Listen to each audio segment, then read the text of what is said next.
শ্রেণীর শিক্ষার্থীরা, আশা করি ভালো আছো। আমি তোমাদের সিনিয়র শিক্ষক মোহাম্মদ মহসিন হোসেন। আজ আমি তোমাদের সামনে দশম শ্রেণীর অধ্যায় 12 এর 12.3 এবং 12.4 সম্পর্কে আলোচনা করব। আশা করি আলোচনাটি তোমরা মনোযোগ সহকারে শুনবে। আমি পড়াতে চলে যাই। আমি আজকে যা লিখেছি প্রশ্নগুলো 12.3 আগে শুরু করছি। আজকের পাঠে তোমরা যে যে বিষয় জানবে সেই বিষয়গুলি হলো লেখের সাহায্যে সমাধানের যে পদ্ধতি রয়েছে, লেখের সাহায্যে কিভাবে সমাধান করা যায়, কোনো সহজ সমীকরণের সমাধান কিভাবে করা যায়, গাণিতিক সমস্যার সহজ সমীকরণ গঠন, তারপরে আছে সহজ সমীকরণের সেই সহজ সমীকরণ গঠন করে সেটা সমাধান কিভাবে করা যায় এবং কতগুলো জিনিসের আমরা শুনবো। লেখ সম্পর্কে যে কতগুলো জিনিসের ব্যাখ্যা আমরা জানব। এখন আমরা যে চ্যাপ্টারটি লিখেছি সেই চ্যাপ্টারটি লেখো। প্রথম চ্যাপ্টারটি লেখো। তো লেখের সাহায্যে কিভাবে সমাধান করা যায় বা লেখো কি। ছক কাগজে বিভিন্ন বিন্দু বসিয়ে সমাধানের যে পদ্ধতি তোমাদের বইতে রয়েছে সেটাই হলো তোমাদের লেখের মাধ্যমে সমাধানের পদ্ধতি। তো আমরা কতগুলো জিনিস আমরা এখানে শিখবো, সেটা হলো অনুভূমিক রেখা বা সহায়ক রেখা। আমরা যদি এক্স অক্ষ এবং ওয়াই অক্ষ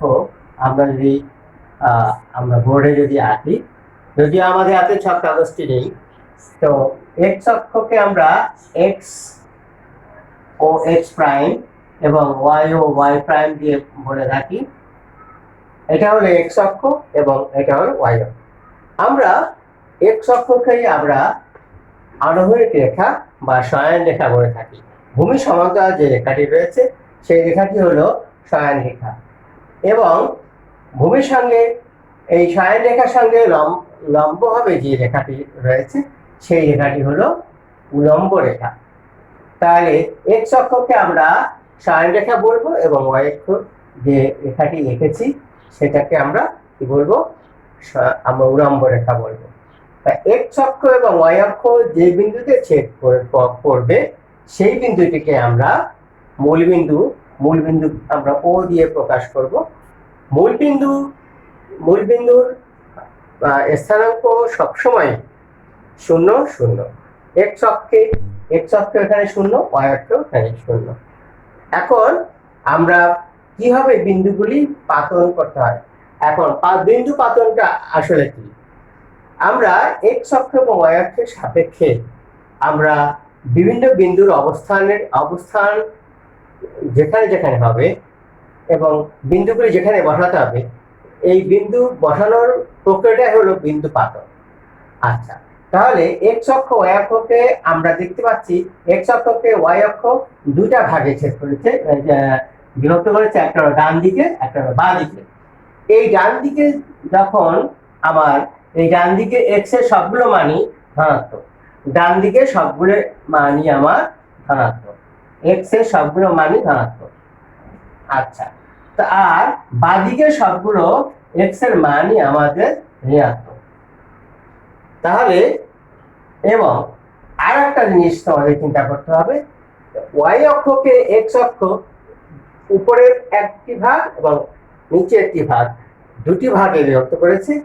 উপরের যে ভাগটি রয়েছে উপরের ভাগের জন্য ওয়াই এর মান সবসময় ধনাত্মক, এটা ধনাত্মক এবং নিচের দিকে ঋণাত্মক। তাহলে আমরা বিন্দু কিভাবে বসাতে হবে এবং কোন বিন্দুর অবস্থান কোন চতুর্ভুজে হবে, 4টি চতুর্ভুজ রয়েছে, কোন চতুর্ভুজে হবে এটা আমরা তোমাদের জন্য বললাম। এখন আমরা বিন্দু পাতনের মাধ্যমে কিভাবে সমস্যা সমাধান করা যায় সেটি আমরা আলোচনা করব। আসো, তোমাদের বইতে যে অধ্যায়টি রয়েছে সেই অধ্যায়টি 12.3 তিন প্রশ্নমালাতে প্রথম যে অঙ্কটি রয়েছে সেই অঙ্কটি আমরা এখন আলোচনা করব। আমি একটু বোর্ডটা পরিষ্কার করে নিই।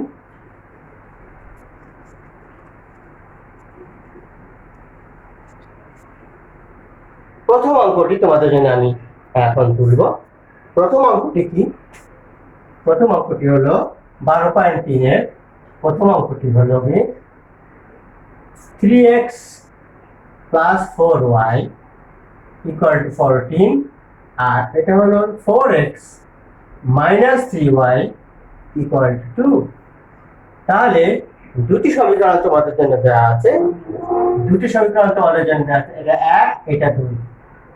তাহলে আমরা এই প্রথম সমীকরণের জন্য আমরা কয়েকটি বিন্দু স্থানাঙ্ক আমরা বের করব এবং বিন্দুগুলি ছক কাগজে বসাবো।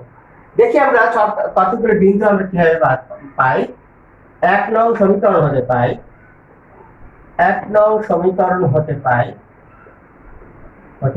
পাই 3x plus 4y equal to 14 বা 4y equal to 14 minus 3x।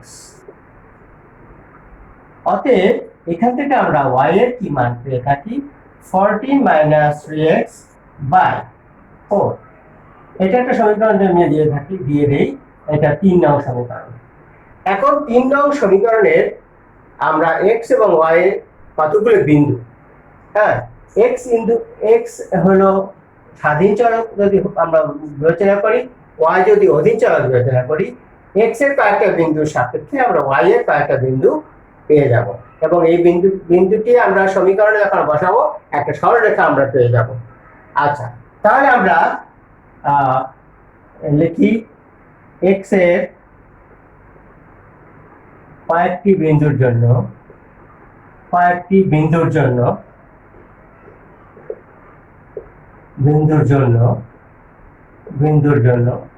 এর কয়েকটি বিন্দু নির্ণয় করি। এখন আমরা বিন্দুগুলি নির্ণয় চলে যাচ্ছি। আমরা বিন্দু নির্ণয়ের জন্য একটা ছক আমাদের লাগবে, একটা ছক লাগবে। সেই ছকটি হলো এখানে এরকম ভাবে। অবশ্যই আমরা যখন ছক করব তখন অবশ্যই কমপক্ষে 3টি বিন্দু আমরা 3 জোড়া বিন্দু আমরা নিয়ে নেব। 3 জোড়া বিন্দু আমরা ছক কাগজে বসাতে চেষ্টা করব। আচ্ছা, তাহলে আমরা বিন্দুগুলি বসাতে চাই। প্রথমে আমরা যদি x এবং y, x এর মান যদি আমরা 2 ধরি, x এর আমরা যে কোনো মান নিতে পারবো। একটা জিনিস খেয়াল করতে হবে যে x এর যে মান নিব এখানে যোগ বিয়োগ করে 4 দিয়ে ভাগ যায়, তাহলে বিন্দুটি আমরা গোটা মান পাবো বা পূর্ণ মান পাবো। এটা আমাদের খেয়াল করতে হবে। 4 দিয়ে ভাগ যায়, x এর মান যদি 2 ধরি, x এর মান যদি আমরা 2 নিই, তাহলে 2 3 দুগুণে 6, 14 থেকে 6 বিয়োগ করলে থাকে 8, 4 দিয়ে ভাগ করলে হবে 2। তো দেখো আমরা x এবং y এর দুটো গোটা মান পেলাম। এখন আমরা যদি x এর মান একটা ধনাত্মক অথবা ঋণাত্মক, আমরা যে কোনো মান আমরা নিতে পারবো। ঋণাত্মক মান নিলেও চলবে, সমস্যা নাই। আমরা যদি ঋণাত্মক একটি মান -6 -6 নিয়ে থাকি, তাহলে আমরা দেখো আমি যদি তোমাদের জন্য এই জিনিসটা একটু করে দেখাই। 14 - 3 × 6, 3 × -6 by 4। এই ক্যালকুলেশনটা আমরা x এর মান 6 বসিয়েছি। আমরা যদি মানটা বের করতে চাই, আমরা মানটা বের করি, তাহলে দেখি 14 + 3 = 6 = 18, 14 আর 18 by 4, 14 এবং 18 যোগ করলে 32 হবে। 32কে 4 দিয়ে ভাগ করলে হবে 8। তাই এটা -6 এর জন্য এই মানটা হবে 8। আচ্ছা, x এর আরেকটি মান আমরা ধরবো। x এর আরেকটি মান একটু মুছে দেই। x এর আরেকটি মান যদি আমরা ধরি, আমরা -2 ধরি, -2 -2 ধরি, তাহলে -2 এক্ষেত্রে 14 মাইনাস 3 গুণ 2, 14 মাইনাস 3 গুণ 2, দুইটা অবশ্যই মাইনাস, আমরা মাইনাস মান বলছি, 14 মাইনাস 3 গুণ 2 বাই 4, মানটি কত হবে এটা আমরা বের করছি। 14 এই মাইনাসে মাইনাসে প্লাস হলো 6, এটা হলো 4, 14 আর 6 20, 20 দিয়ে 4 ভাগ করলে হবে 5। তাহলে আমরা 3 জোড়া মান এখানে পেলাম, একটা 2 2, একটা 6 8, -6 8, একটা -2 5। একইভাবে আমরা 2 নং সমীকরণ আমাদের যেগুলো আছে, এই 2 নং সমীকরণের মানগুলি আমরা ছক কাগজে বসাতে পারবো। এখন দেখি আমরা 2 নং সমীকরণের জন্য চলে যাচ্ছি। 2 নং সমীকরণ হতে পারে আবার 2 নং সমীকরণ হতে পারে 2 নং সমীকরণ হতে পায় কি পাই 4x - 3y = 2। এই আমরা এই সমীকরণটা লিখেছি। এখন আমরা y এদিকে রাখবো, -3y = 2 - 4x। সবাইকে যদি মাইনাস দিয়ে আমরা গুণ করে দেই, সবাইকে যদি আমরা মাইনাস দিয়ে গুণ করে দেই, তাহলে কি হবে 3y, এই 4x টা প্লাস হয়ে যাবে 4x - 2, এইটা মাইনাস হয়ে গেল, এটা একপাশে, আর এটা প্লাস হয়ে গেল, এটা একপাশে। এখন আমরা y দেখব, y = কত 4x - 2/3। এইটা একটা সমীকরণ দেব, এটা হলো আমরা 4 দেব, আগে 3 দিয়ে ফেলেছি। তাহলে এখন আমরা x এর কয়েকটি মানের জন্য লিখব, x এর কয়েকটি মানের জন্য y এর কয়েকটি মান নির্ণয় করি।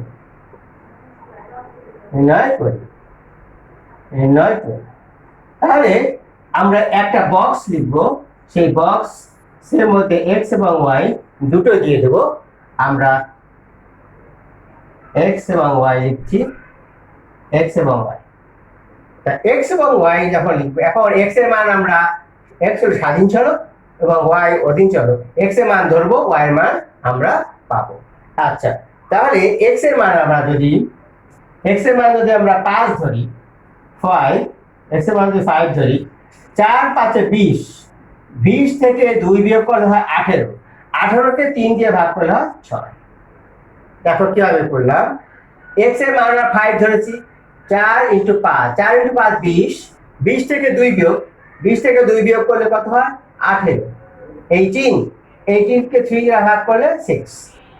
আচ্ছা, আমরা যদি একটা মান 2 ধরি, একটা মান 2 ধরলাম, 2 ধরলে 4 × 2, 4 × 2 = 8, 8 - 2, 8 - 2, 8 - 2 হবে 6, 6 কে 3 দিয়ে ভাগ করলে, 3 দ্বারা ভাগ করলে, 6 কে 3 দ্বারা ভাগ করলে হবে 2।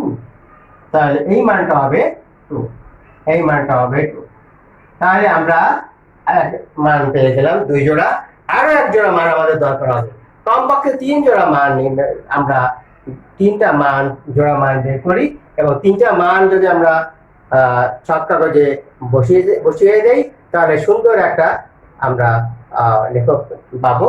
আর একটা মান, আচ্ছা, তাহলে আরেকটা মানের জন্য আমরা যদি এখানে x এর মান যদি আমরা 1 বসিয়ে দিই, -1, হ্যাঁ, x এর মান যদি আমরা x এর মান -1 যদি ধরি,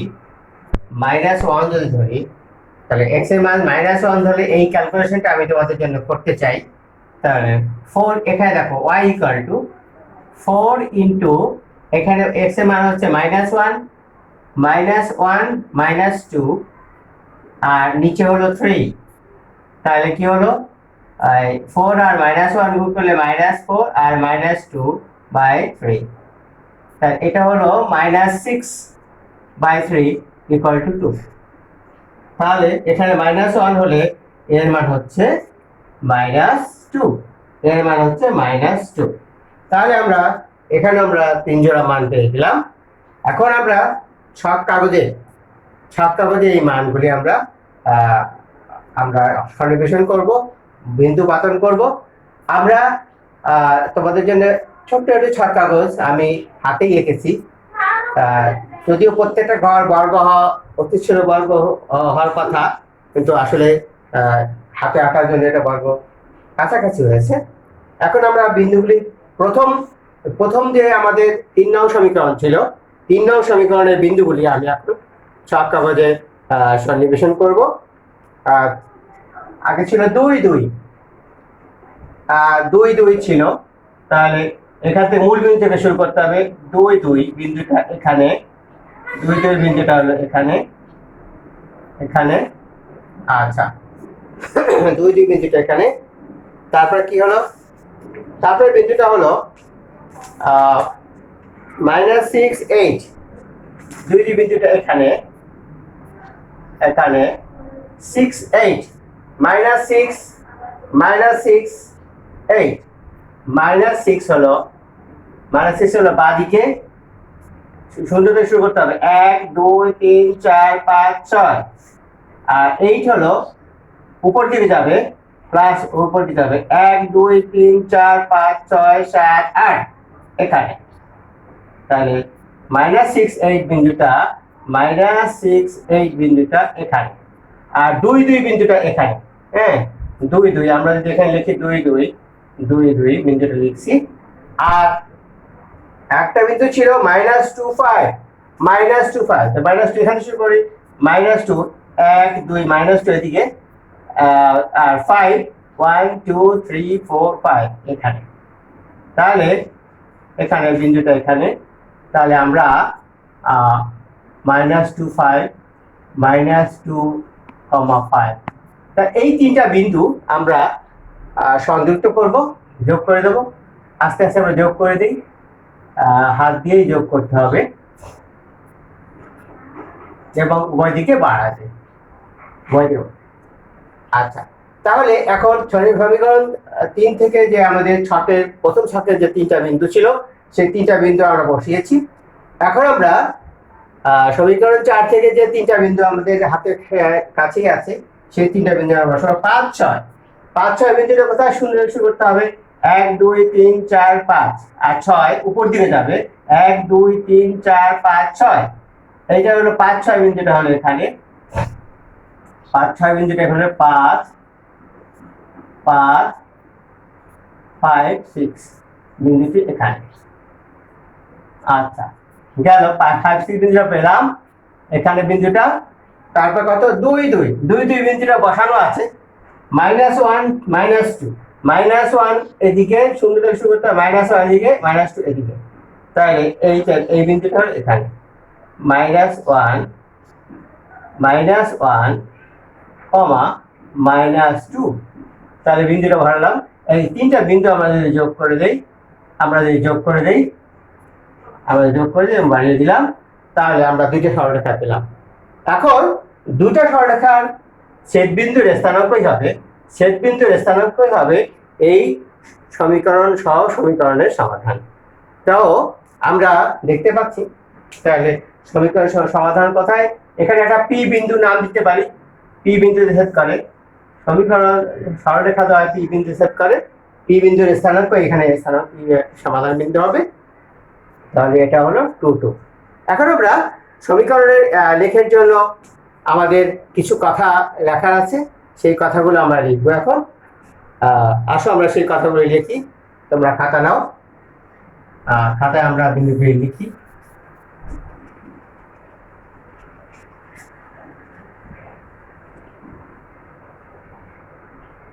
তাহলে বিন্দুগুলি যে আমরা লিখতে চাই, মনে করি x ও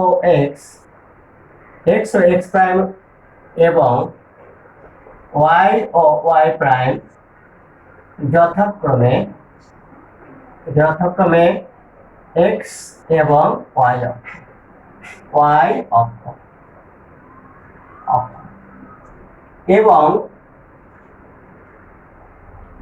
ও মূল বিন্দু, ও হচ্ছে কি মূল বিন্দু আমরা মাঝখানে দেখাইছি। আচ্ছা, উভয়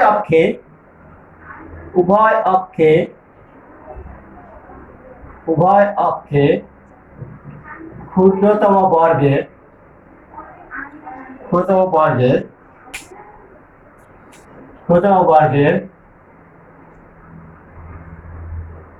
প্রতি বাহুর দৈর্ঘ্যকে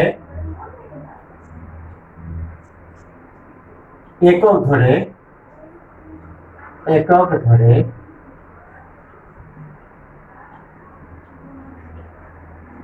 3 নং সমীকরণ হতে প্রাপ্ত বিন্দুগুলি কত কত ছিল? প্রাপ্তগুলি ছিল 2, 2, 2,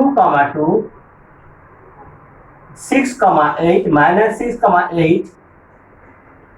আরেকটা বিন্দু ছিল -2,5 এবং -2,5 সব কাগজে স্থাপন করি। বিন্দুগুলো আমরা যোগ করে দেব। বিন্দুগুলি আমরা পর আমরা প্রথম বিন্দুগুলি আমরা যোগ করে নিয়েছিলাম। বিন্দুগুলো পর যুক্ত করি। এটি একটি সরলরেখা।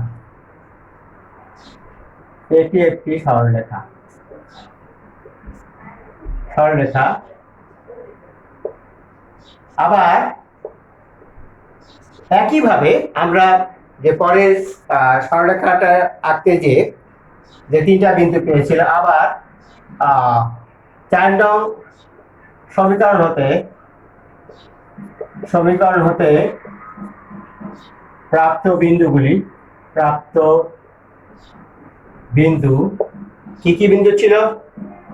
5, 6, 2, 2, 5, 6, 2, 2, -1, -2 এবং -1, -2 ছক কাগজে স্থাপন করি।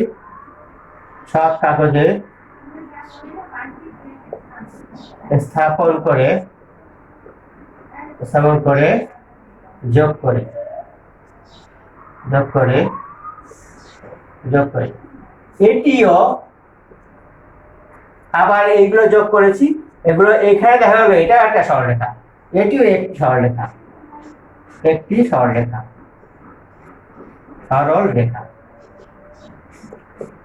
তাহলে পূর্বের সরলরেখা পরের সরলরেখাকে পি বিন্দু ছেদ করেছে, এটা আমরা দেখাইছি পি বিন্দু।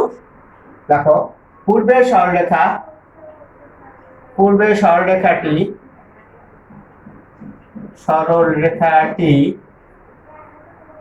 পরের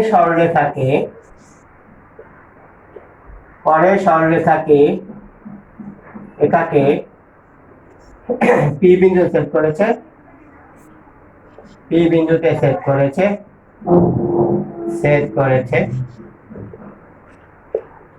পি বিন্দুর স্থানাঙ্ক হবে, পি বিন্দুর স্থানাঙ্কই এখানে সমাধান বিন্দু হবে। পি বিন্দুর স্থানাঙ্ক হবে সমীকরণ দ্বয়ের সমাধান। তাহলে লেখ থেকে আমরা কি পাই? লেখ হতে প্রাপ্ত xy ভুজ এবং কোটি। ভুজ হলো x এর মান এবং কোটি হলো y এর মান। ভুজের মান এখান থেকে আমরা দেখতে পাই, ভুজের মান হচ্ছে 2 আর কোটির মান 2। x এর মান হচ্ছে 2, y এর মান হচ্ছে 2। এখান থেকে 2 ঘর, এখান থেকে 2 ঘর, তাহলে xy = 2, 2। তাহলে আমরা সমাধান পেয়ে গেলাম। এই সমীকরণের সমাধান 2, 2।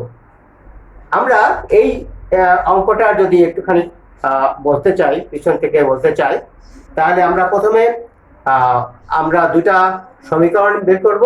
সমীকরণ আমাদের দেওয়া আছে দুটো, দুটো সমীকরণ থেকে ওয়াই এর সমান একটা মান বের করব, সেখান থেকে আমরা 3 জোড়া মান বের করব, প্রত্যেকটার জন্য 3 জোড়া মান, মোট 6 জোড়া মান আসবে।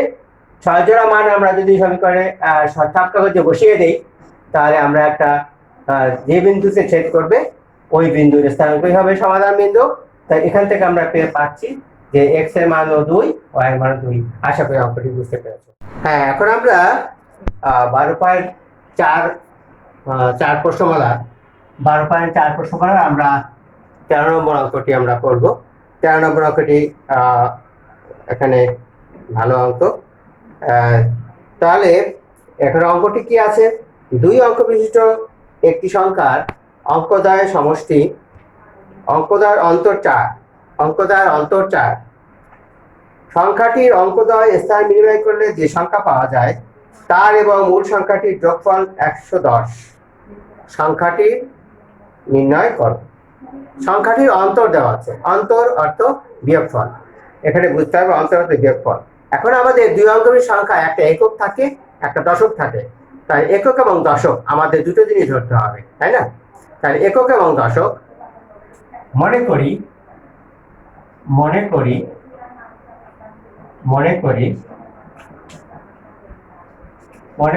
একক স্থানীয় অঙ্কটি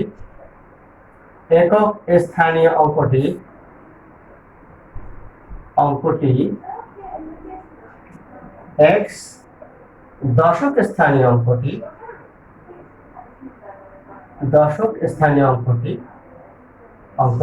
y।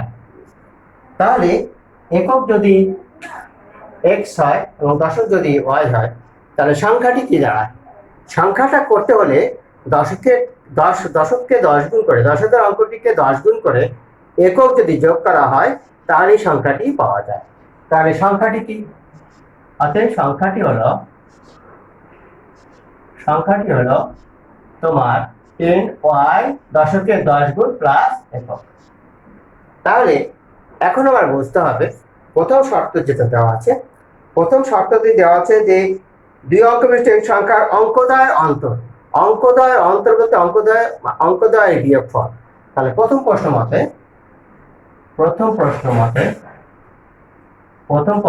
মতে এখানে অঙ্কদ্বয়ের অন্তর বলতে একক থেকে দশক বিয়োগ করতে পারি। এটা অঙ্কদ্বয়ের অন্তর 4, এখানে সাইড ডট যাবে, এখানে x থেকে y বড়। এটা একটা সমীকরণ দিয়ে দিই আমরা, এটার সমীকরণ দিয়ে 1 নং সমীকরণ এখানে, এবং আরো একটা যাবে y minus x equal to 4। এইখানে অবশ্য y x থেকে বড়। এককও বড় হতে পারে, দশকও বড় হতে পারে, অন্ত মানে বিয়োগফল কে বড় কে ছোট এখন আমাদের সেটা এখানে উল্লেখিত নয়, তাই না? তাহলে আমাদের দুটো সমীকরণে বিবেচনা করতে হবে। এখানে এই সমীকরণটাকে আমরা 2 নং সমীকরণ বিবেচনা করে দিই, এটা 1 নং সমীকরণ। এখন আমাকে কি বলেছে যে সংখ্যাটির অঙ্কদ্বয় স্থান বিনিময় করলে, দেখো অঙ্কদ্বয় স্থান বিনিময় করলে সংখ্যাটি হয়। স্থান বিনিময় করার অর্থ হলো একক দশকের স্থানে, দশক এককের স্থানে। এখন আগে ছিল একক ছিল x, দশক ছিল y। এখন একক হবে y, দশক হবে x। তাহলে সংখ্যাটা কি হবে? তাহলে সংখ্যাটি দাঁড়াবে, এইটা যেহেতু এখন দশক হয়ে গেছে, তাহলে 10x প্লাস y। এইটা এখন একক, এইটা দশক। তাহলে এখন দ্বিতীয় একটা শর্ত রয়েছে। দ্বিতীয় প্রশ্ন মতে কি, দুইটা সংখ্যার আগের যে সংখ্যাটা ছিল এবং এখন যে সংখ্যাটা পেলাম, এই দুইটা সংখ্যার অঙ্কদ্বয় মানে দুইটা সংখ্যার যোগফল হলো 110। দ্বিতীয় প্রশ্ন মতে আগের সংখ্যাটা ছিল 10y প্লাস x, আর এখন সংখ্যাটা হলো 10x প্লাস y। দুই সংখ্যার অঙ্কদ্বয়ের যোগফল হলো 110। আর আমরা যদি এখানে 10x আর 10x যোগ করলে 11x, আর 10y plus y 11y, equal to 110। সবাইকে যদি আমি 11 দিয়ে ভাগ করে দিই, 11 দিয়ে ভাগ করে দিই, 11 দিয়ে যদি ভাগ করে দিই কি হয়, x plus y equal to 10। 11 দিয়ে ভাগ করে দিলাম, এটা একটা সমীকরণ দিলাম, এই সমীকরণটা হলো 3। এখন আমরা x ও y এর মান নির্ণয়ের ক্ষেত্রে 1 এবং 3 এর সাহায্য নিব, এবং অ্যাজ ওয়েল অ্যাজ একই সাথে আমরা 2 এবং 3 এর সাহায্য আমরা নিব। আচ্ছা, এখন আমরা যদি 1 ও 3 নং যোগ করি, যদি যোগ করি কি পাই, x minus y equal to 4 ছিল, আর x plus y equal to ছিল 10। তাহলে যদি যোগ করি তাহলে 2x ইকুয়াল টু কত পেলাম, 2x ইকুয়াল টু 14, অর্থাৎ x পেলাম এখানে কত, x পেলাম এখানে হলো 7, 2 দিয়ে ভাগ করলে 7। আচ্ছা, x যদি 7 পাই, আমরা এই সমীকরণে যদি বসিয়ে দেই 3 নং সমীকরণে, 3 নং সমীকরণে আমরা 3 নং সমীকরণে আমরা x এর মান বসিয়ে দেই, x ইকুয়াল টু 7 বসিয়ে আমরা x ইকুয়াল টু 7 দিয়ে বসিয়ে দেই, তাহলে কি হলো 7 plus y equal to 10 or y equal to 10 minus 7, অতএব y ইকুয়াল টু পেলাম 3। অতএব সংখ্যাটি পাই। এই ক্ষেত্রে x 7 y 3, এই ক্ষেত্রে আমরা সংখ্যাটি কি পাই, আমরা সংখ্যাটি বের করতে চাই। অতএব সংখ্যাটি x যদি 7 হয়, তাহলে সংখ্যাটি কি দাঁড়াবে, এইখানে সংখ্যাটা আমরা করে রেখেছি 10y plus x equal to 10 into y, y হলো 3 প্লাস x এর মান 7, তাহলে 7 বসালাম, তাহলে 3 × 30 7 7 37, তাহলে অঙ্কটা হলো 37। তাহলে সংখ্যাটা হলো সেখানে 37। এখানে আমরা 1 এবং 3 এর সহায়তা নিয়েছি এবং সংখ্যাটা আমরা বের করেছি। এখন আমাদের 2 এবং 3 এর সহায়তা নিয়ে আমাদের আবার সংখ্যাটা নির্ণয়ের চেষ্টা করতে হবে, কেননা এখানে শর্ত দুটোই আছে, x মাইনাস ওয়াই আর y মাইনাস এক্স। এখন আমরা শুধু এইটুকু মুছে দেব, এই জায়গাটুকু মুছে দেব, আমরা মুছে দেবো, আর বাকিটা ঠিক থাকবে। দেখো, তাহলে আমরা কি পেলাম, আমরা 2 নং এবং 3 নং যোগ করে কি পাই, 2 নং ছিল y minus x equal to 4 ছিল, আর x plus y equal to 10 ছিল। এটা যদি যোগ করে দেই তাহলে এই x কাটা যাবে, তাহলে 2y ইকুয়াল টু 14, অতএব y ইকুয়াল টু 7। তাহলে এখন আমরা এই y ইকুয়াল টু 7 আমরা আবার 3 নং সমীকরণে আমরা পাওয়ার চেষ্টা করব। তাহলে y ইকুয়াল টু 7 3 নং সমীকরণে বসিয়ে পাই, সমীকরণে বসালে কি পাবো, সমীকরণে বসালে আমরা দেখা যাচ্ছে এখানে x প্লাস y মান ছিল 7 ইকুয়াল টু 10, और x ইকুয়াল টু 10 মাইনাস 7, অতএব x ইকুয়াল টু কত, 3। এখন x এর মান এখানে 3 পেলাম, এখানে x এর মান পেলাম 7, তাহলে সংখ্যাটি যেখানে আছে এখানে মান বসিয়ে দেব। অতএব সংখ্যাটি হলো তাহলে 10 ইনটু y, তাহলে 10 ইনটু 7 প্লাস 3 ইকুয়াল টু 73। তাহলে পূর্বের আমরা মান পেয়েছি 37, এখন মান পেলাম হলো 73। আশা করি অঙ্কটি তোমরা বুঝতে পেরেছো। এখন আমরা তোমাদের বইয়ের যে 19 নম্বর অঙ্কটি রয়েছে সৃজনশীল অঙ্কটি আমরা এখন আলোচনা করব। একটু আমরা এই বোর্ডটা মুছে নেই।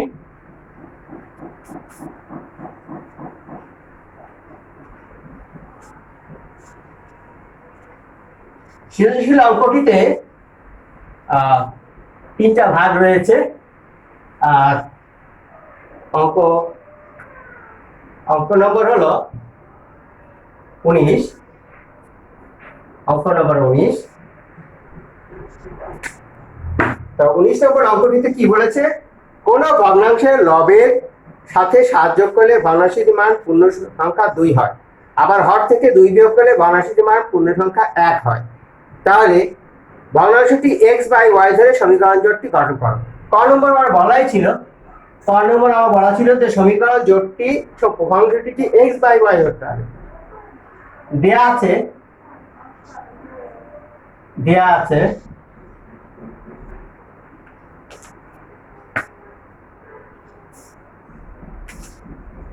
ভগ্নাংশটি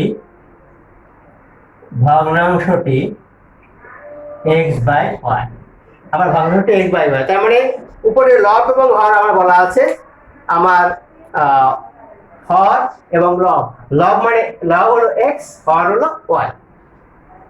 এখন প্রথম প্রশ্ন মতে কি আছে দেখি আমরা। প্রথম প্রশ্ন মতে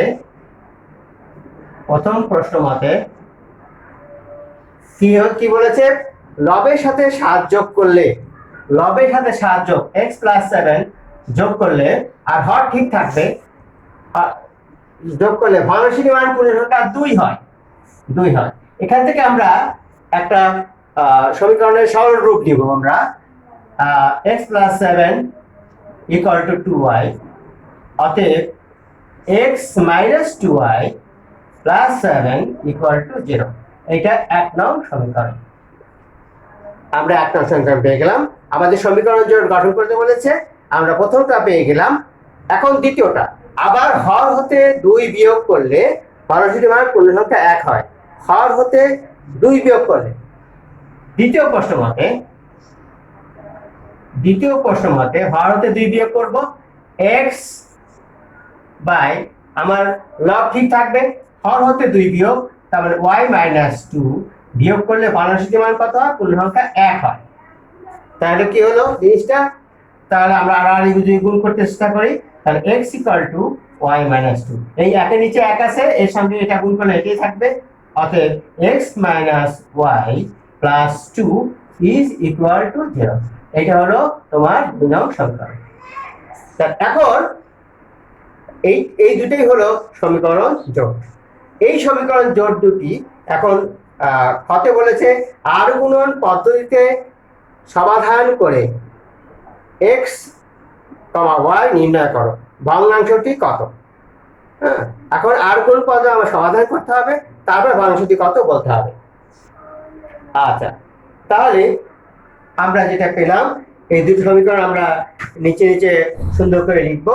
আমরা আর গুণের পদ্ধতিতে সমাধান করব। আমি আমার আগের ক্লাসে আমি আর গুণের পদ্ধতি তোমাদের শিখিয়েছি, এখন আমি তোমাদের এই অঙ্কটি করে দেখাবো। তাহলে 1 ও 2 নং সমীকরণ আমরা সুন্দর করে লিখবো। 1 ও 2 নং সমীকরণটি 19 নম্বর অঙ্কটি ছিল, এটা খ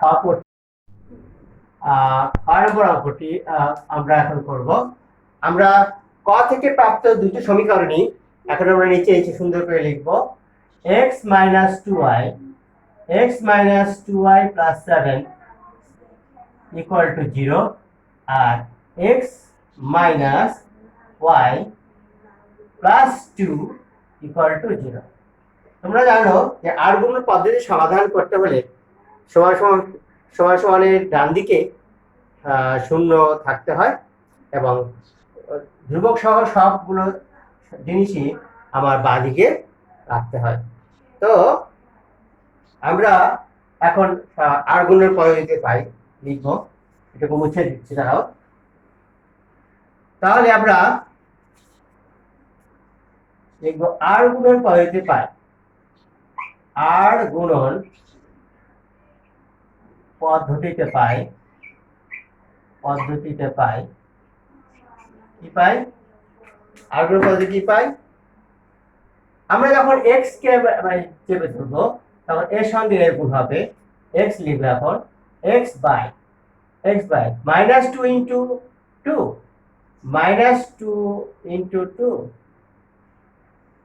আর মাইনাস 1 ইন্টু 7, ফর্মুলা মাঝখানে থাকবে মাইনাস 1 ইন্টু 7।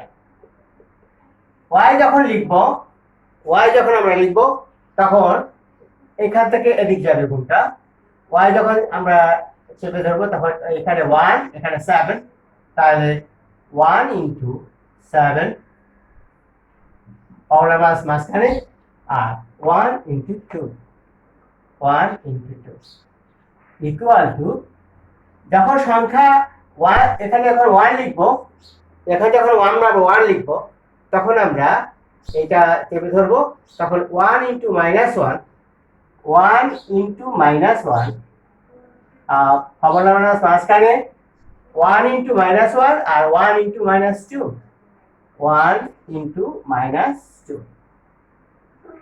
বা আমরা যদি এখানে সরলটা করি, তাহলে এটা হলো -4, এটা মাইনাসে মাইনাসে প্লাস, 7 থেকে 7 plus 7 equal to y by এখানে 7 মাইনাস 2 ইকুয়াল টু 1 বাই এখানে হচ্ছে -1 মাইনাসে মাইনাসে প্লাস 2।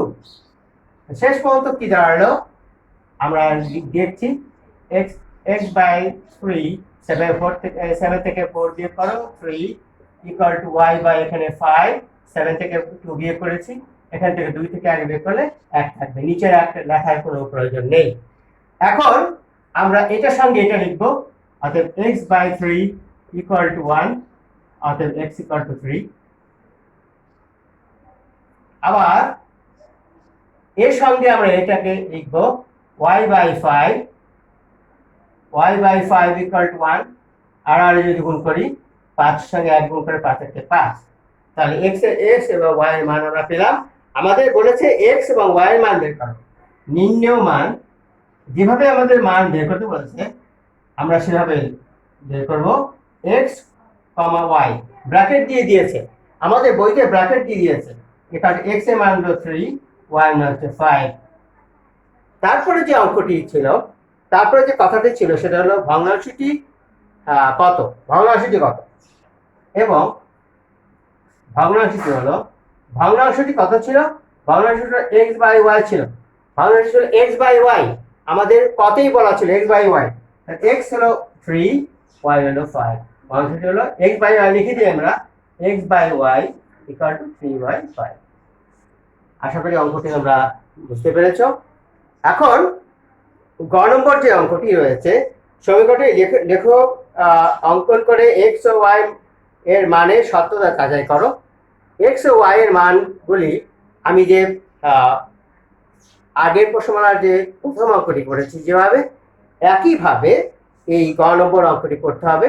আমাদের x y মানটা পেয়েছি, এই মানটি তোমার লেখার মাধ্যমে বের করলে এই মানটি তোমার পাওয়া যাবে, হ্যাঁ, এবং সত্যতা যাচাই হবে। হ্যাঁ, তাহলে এইভাবে তোমরা অঙ্কটি, আমি যেভাবে অঙ্কটি করেছি 12.3 এর 1 নম্বর অঙ্কটি, সেভাবে তোমরা ওইভাবে করতে সচেষ্ট হবে। তোমাদের জন্য যে বার্তাটি আমি দিতে চাই, সে সময়, তোমাদের দশম শ্রেণীর জন্য সময় খুবই কম নির্ধারিত, এবং বোর্ড পরীক্ষা জন্য তোমাদের প্রস্তুতি নিতে হয়, এই জন্য তোমাদের সময় নষ্ট করার সময় নেই। তোমরা সুন্দর করে পড়বে এবং কোনো সময় নষ্ট করবে না, স্বাস্থ্যবিধি মেনে চলবে, ভালো থাকবে, এবং পরীক্ষা যেটা অবজেক্টিভ টাইপ পরীক্ষা হবে সেই জন্য তোমাদের প্রস্তুতি অবশ্যই নিতে হবে। হ্যাঁ, তো আশা করি ভালো থাকবে। খোদা হাফেজ।